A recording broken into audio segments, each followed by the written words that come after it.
So we'll just kind of go over this one more time. We're invisible thoughts, just like the image of God. That's who we were created as. Nobody can see us. Nobody would know we were there unless we had a flesh to live in. So we were all created in His image first. Everything was created before He started forming bodies for all of us. And when we have a body, now we can start experiencing these thoughts of who we are and these thoughts that we get from God through His Word. Alright? The sins of the flesh cause these thoughts to become selfish thoughts, to focus on what we see and what we hear, the flesh. This is who we think we are. So this is what deceives us of who we really are and who God is.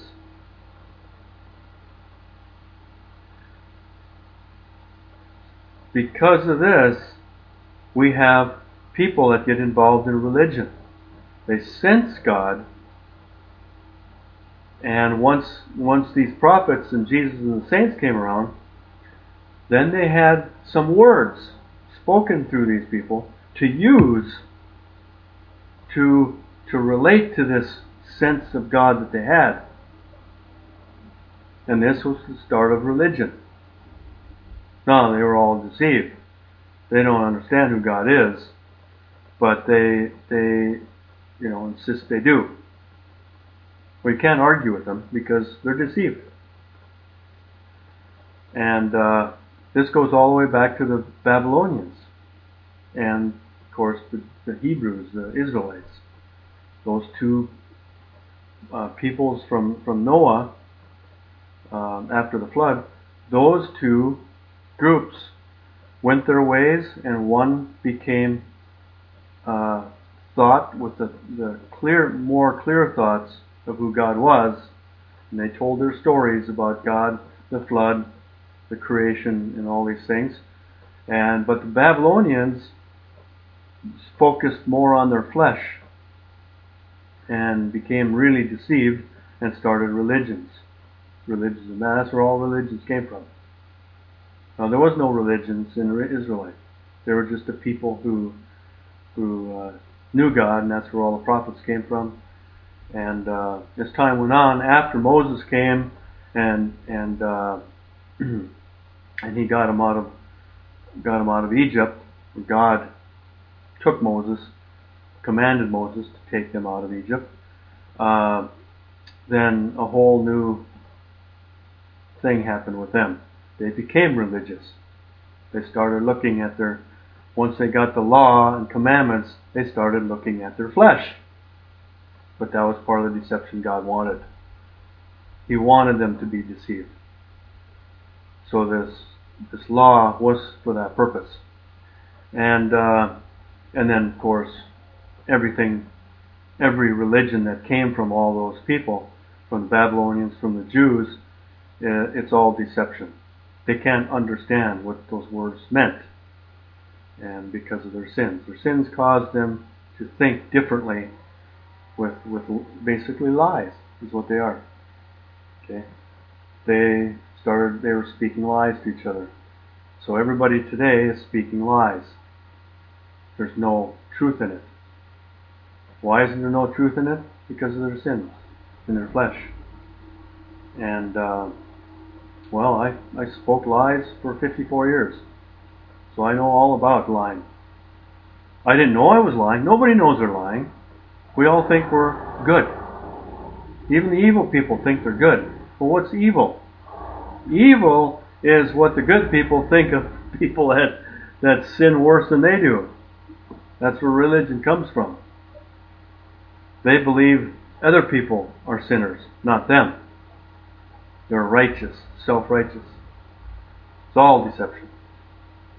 So there's good and evil it's just basically one thing. Thoughts of deception. And that's all it is. the tree of life, the thoughts, the clear thoughts from God, is what the prophets spoke, Jesus spoke, and us saints spoke. We didn't have any deception in us. Now, although the prophets, they were still sinners when they spoke for God.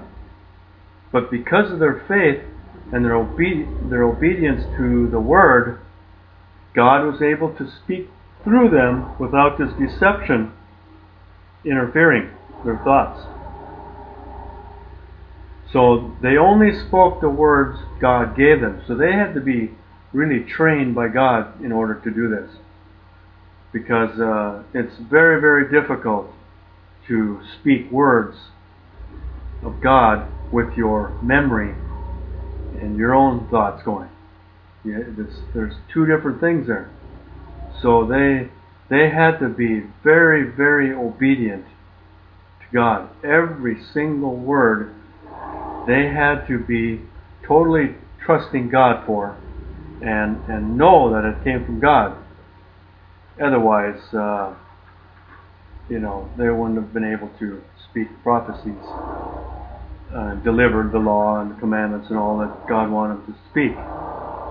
So it's very a very difficult thing to do. Now, Jesus and us saints had it different. Now, why were we different? Because Jesus was formed in the flesh, in the womb, without sin. God removed or altered his genes while he was in the womb so he would be born without sin. Now, he had to be sinless when he was born because there's no other Messiah. And that's what he was. He was the Messiah to come and die for the sins of the world, to fulfill the law, to make it possible for the saints to become sinless. So that's why he was sacrificed, for the sins of all men. So when everybody dies in the flesh, they can go on and live in paradise. Now, without Jesus sacrificing his flesh, nothing would happen. We wouldn't exist today. Because everything was centered around that sacrifice in the flesh. But since God knew all about this in his plans, everything worked out perfectly, just how he planned it. So Jesus had to die. He had no choice. He was commanded to die by God. So because of his obedience to him, he had himself arrested. Well, he was arrested. The Romans didn't know anything about God. They didn't know they were killing him because God commanded Jesus to die. No. They were all deceived. They killed Jesus because they wanted him dead. The Jews wanted him dead. The Romans didn't care so much, but the Jews were jealous of Jesus, the words he was speaking, so they had the Romans, they went to the Roman government, Caesar, and had him arrest Jesus and condemn him to death because they didn't want him around. They didn't want him speaking the truth. They killed all their prophets, or at least the ones from Babylonian on. So they wanted Jesus dead, and then they ended up wanting the saints dead once they started coming around. So it was the Jewish people, the religious Jews, that had all these people killed because of the deception they had. We call it the beast. The beast, the religious beast that was in their minds was the reason they had these people killed. Not for this video.